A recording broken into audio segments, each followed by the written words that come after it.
Welcome fellow detectives, today is another video about Cain's Jawbone. As we finished the researcher's first murder, I think it's time to proceed to the original puzzle in this style, which is Cain's Jawbone. As you may know, I'm German, so I've got the German version here, which was published a couple of years ago during the pandemic.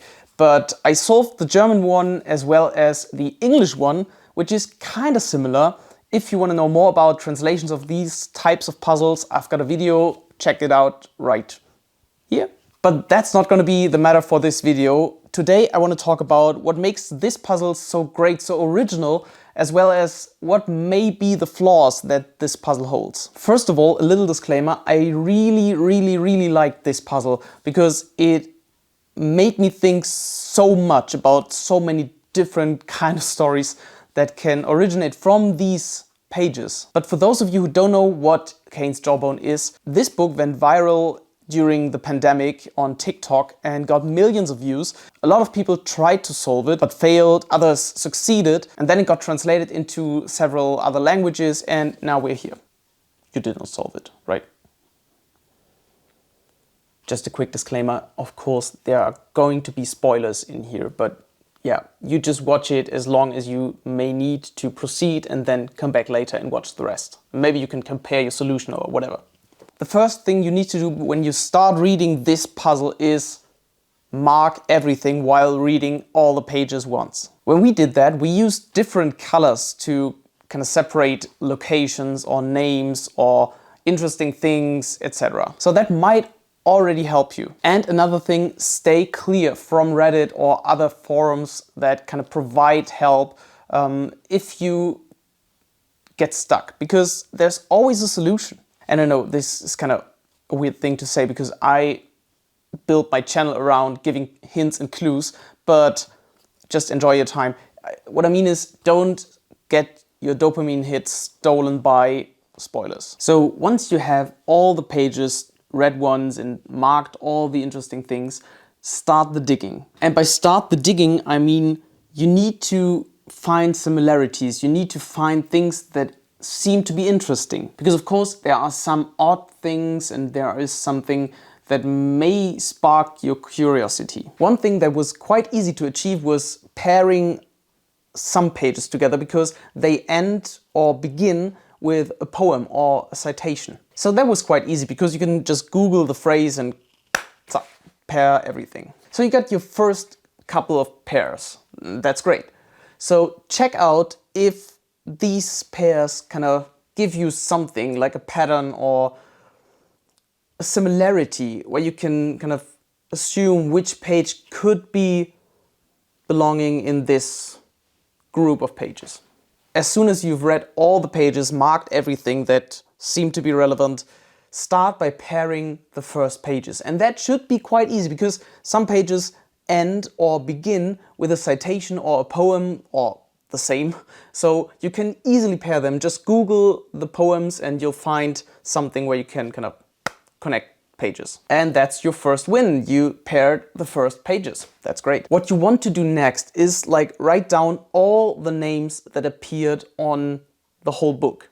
And there are plenty of names. But there's one name that appears way more often than others. And you may note down this name like in capitals because it is a very important name.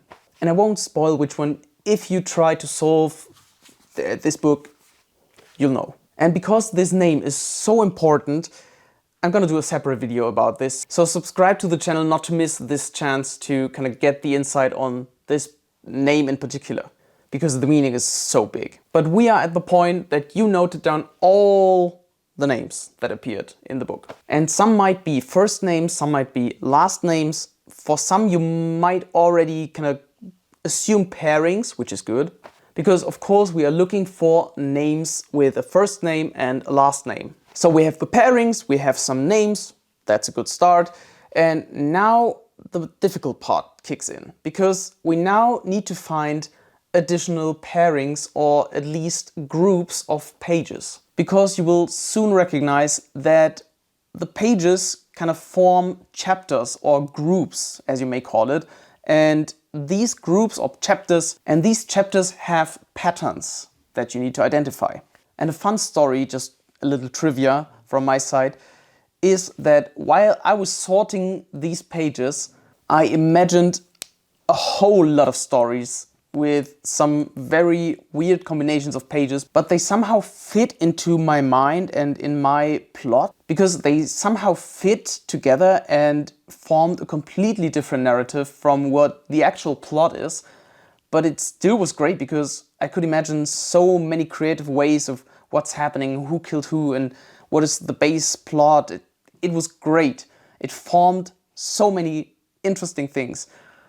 So I still found out the original plot and it was still great, but all the other plots were hilarious as well. And that was probably one of the best parts of this puzzle, that you can imagine a story and you can make up a story, and it's all in there because of the multiple possibilities to combine the pages. You can create something very unique, and that is very likely because there are a lot of possible combinations for these 100 pages. But we were talking about patterns for the chapters. Each chapter has something very unique that stands out, and you might not see it from the beginning, but the more you work with a page, the more you look at them and kind of go word by word, you will recognize similarities. And I won't spoil those similarities because that's probably one of the biggest keys to understanding the plot.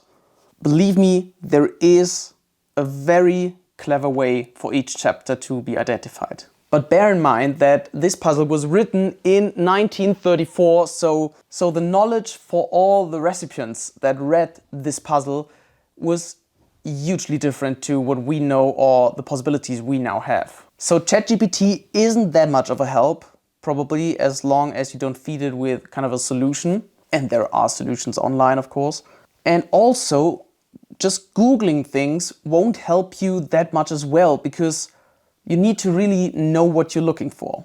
And there are some pages that might help, and there are some useful sources in the Reddit threads or in the Reddit group Cain's Jawbone. And I think without those, it is quite hard to understand everything, because there are so many hints and clues covered in this plot that are kind of very well constructed, but still require the knowledge and kind of the way of thinking that you had in the 30s. So you probably won't be able to kind of come up with this exact source very easily.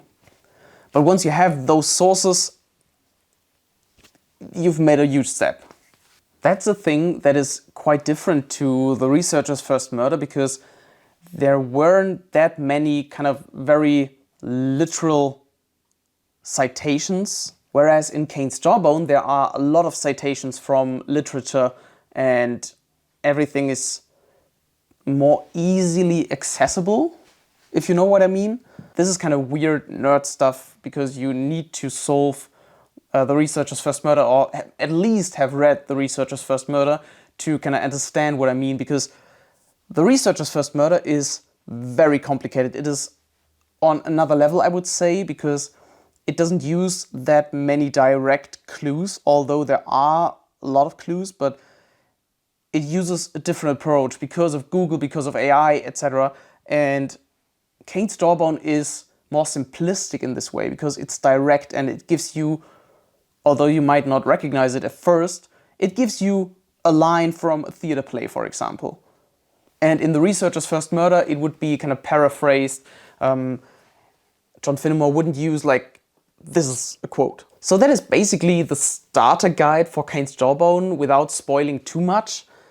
So you know that there are chapters, you have noted all the names, you have kind of marked everything that is kind of odd or interesting. And one final tip I can give you is use the dates.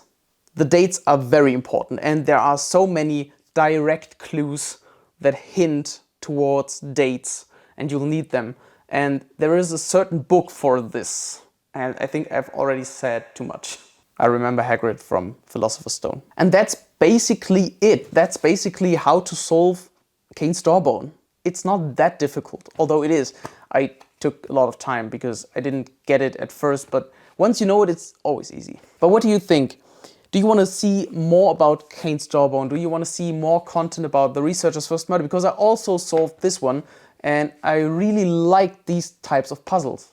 As you may know from my channel, I only uploaded videos about these topics, these two puzzles, and a little about treasure hunting. But as the treasure hunts mostly take place in the US, that's nothing for me, but still I have at least one of the books that is kind of one of the mainstream treasure hunts, and I enjoy working with it, but yeah, these kind of puzzles are way more interesting and way more accessible because you can solve it at home. This is kind of called an armchair treasure hunt, kind of.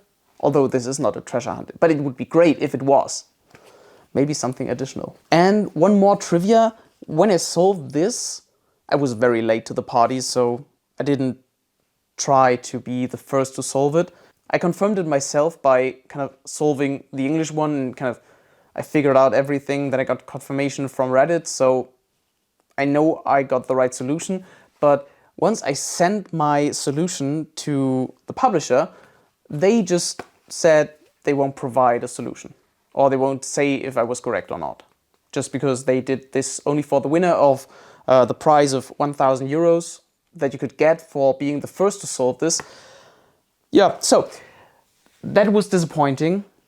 Similar to Salomon's Urteil, so Salomon's verdict, which is the German translation for the researcher's first murder, which I solved like 3 weeks after it was published because I did not know that it was published already, and because I solved the English version, I kind of submitted very easily the German version, although some things were changed. Oh, that's a nice, interesting story as well, while I'll talk.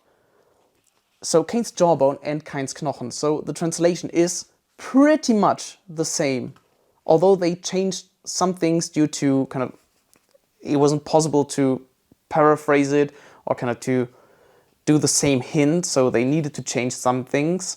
But basically, like, the pages are all the same. They translated each page individually because it was possible. For the researcher's first murder and Salomon's Urteil, that was not the case. They needed to change the order of the pages, or kind of the order of events a little at least, and they changed a lot of details in order to not be copy-pasted from the English solution. But fingers crossed, I could be the first for this one. I'll give you an update on this. I hope you enjoyed this video. Subscribe to the channel. Maybe we can reach 200 subscribers soon. And comment with the thing you enjoyed the most about Cain's Jawbone or the researcher's first murder. Thanks for watching. Bye.